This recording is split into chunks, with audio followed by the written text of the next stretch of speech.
Hi friends, అందరికీ నమస్తే. ఈరోజు అయితే నా అవతారం చూడండి ఇట్లా తయారైంది. ఇవాళ అయితే మన బండి దుమ్ము లేకుందని చెప్పి ఏమైందంటే నువ్వు అట్లా చేస్తే కావాలని తీసిండు వీడియో. పొలం మడికట్లు దించడానికి వచ్చిన కిరాయి వస్తే మొత్తం గడ్డి కాలబెట్టిన దుమ్ము వచ్చేసి ముఖం నిండా బండి నిండా మొత్తం పడ్డది. అసలు శ్వాస తీసుకోవాలంటే కూడా మొత్తం అదే నోట్లకు ముక్కులకు అదే పోతుంది. ఇంత ఘోరంగా ఉందంటే ఒక్క నిమిషం చచ్చిపోతే బాగుండు అనిపించింది. అసలు ఎంత దుమ్ము చూడండి, ఇంత దుమ్ము లేస్తుంది. అదంతా కాలబెట్టిన అది గట్టిది దుమ్ము అసలు మరణీయకుండా చేస్తుంది. ఇంత రిస్క్ ఉండదండి ఈ పనులు చూడండి మీరు. ఇంత దుమ్ము మొత్తం మీదనే పడుతుంది. వీడియో తీయడానికి కూడా అవకాశం లేకుంటున్నది. మొత్తం అటు ఇటు గాలి తోలుతా అంటే అటు ఇటు అంత దుమ్ము అయితే వీడియో కూడా తీయలేకపోయాను. లాస్ట్కు మా వేరే ఫ్రెండ్ వస్తే ఫ్రెండ్తో తీపిచ్చిన వీడియో. మధ్యలో అంత దుమ్ము నోట్లోకి వెళ్ళి వామిటింగ్ అయింది.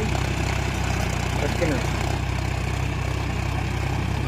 ఎంత వేస్ట్ ఎందుకు వచ్చిందని అనిపించింది. కానీ రైతులు చేయకుంటే తినకుంటే ఇక వాళ్ళకి ఇబ్బంది అవుతుంది కదా, మళ్ళీ పదును పడుతుందని ఆగలే. అయినా కానీ నీళ్ళన్న కట్టు దింపంటే నీళ్ళు లేవు, మోటార్ కాలిపోయింది. దున్నుమా అని ఒకటే బతిలాడు. అది కూడా రైతు గురించి ఆలోచించినాం మనం. తర్వాత ఇక లాస్ట్ కొంచెం ఇట్లా ట్రాక్టర్లు దిగబడి తీసింది కదా హార్వెస్ట్లు, అందులో కూడా రిస్క్గానే దున్నిన. ఒక సైడ్ లేస్తుంది, ఒక సైడ్ పోతుంది. ఆగం జగన్నాథం మొత్తం క్యాటిట్ చేసి నేను దున్నిగా గుబ్బాయిగా ఆగు, నా వల్ల గాదిగా ఆపేసి వెళ్ళిపోదాం అనుకున్న టైంలో మా బామ్మర్ది వచ్చిండు, సురేష్ యాదవ్. పేరు మీకు కొంతమంది తెలిసి ఉంటుంది అనుకుంటా. ఆయన వస్తే ఆయనకు కూడా బండి ఇచ్చి నాకు కొద్దిసేపు తోలింది. అసలు ఇట్లాంటి దుమ్ము లేసే పొలాలు ఉంటాయి కదా, ఇట్లా గడ్డి కాల పెట్టిన దాంట్లో వాటర్తో మోటార్ పెట్టి పడిపోయినాక దున్నితే ఇంకొంచెం తక్కువ లేస్తుంది, కానీ కొంచెం తక్కువ లేస్తుంది అని నా ఒపీనియన్. అసలు ఎంత రిస్క్ ఉందో మీరు చూడండి. ఆ దుమ్ములా ఎంత మరలకుండా ఉన్నది.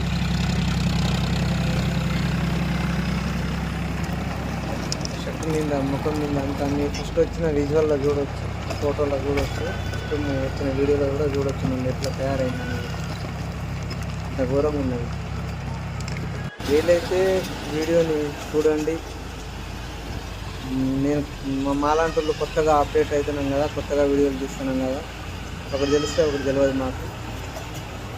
ఏదన్నా చిన్న పొరపాటు ఏమైనా చేసుకుంటే మాకు కామెంట్ రూపంలో చెప్పగలరు.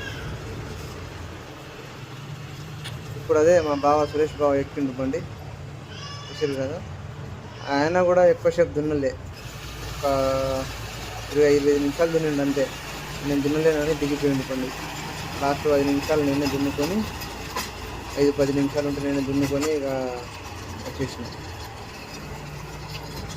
ఇంత ఇబ్బంది పెడుతుంది ఆ దుమ్ము మొత్తం నోట్లకు ముక్కులల్లో అంతా అదే బస ఉంది. రైతులను కూడా గమనించాలి. ఇట్లాంటి దుమ్ము లేసి ఇట్లా కాలబెట్టిన దాంట్లో మాత్రం నీళ్ళు పారిస్తే కొంచెం దుమ్ము లేవకుండా ఉంటుంది. డ్రైవర్ల వాళ్ళకి కూడా ఏమి ఇబ్బంది ఉండదు.